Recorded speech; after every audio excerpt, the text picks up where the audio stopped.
Blade سے مونچھیں صاف کریں بالکل نہیں، کینچی سے کٹوائیں۔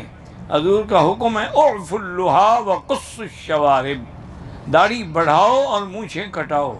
آج کل تو ماشاءاللہ داڑھی بھی چٹ اور مونچھیں بھی چٹ، او ماشاءاللہ پتہ نہیں لگتا یہ عورت ہے یا مرد ہے۔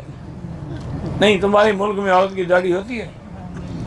یہ جو داڑھی منڈاتے ہیں یہ عورتوں میں شامل ہونا چاہتے ہیں یا مردوں میں؟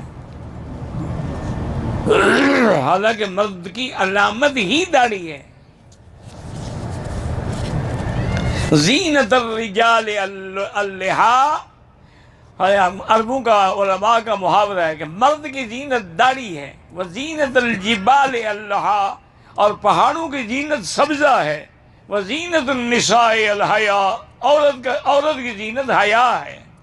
عورت کی زینت میک اپ میں نہیں ہے، اس کی ماڈلنگ میں نہیں ہے، اس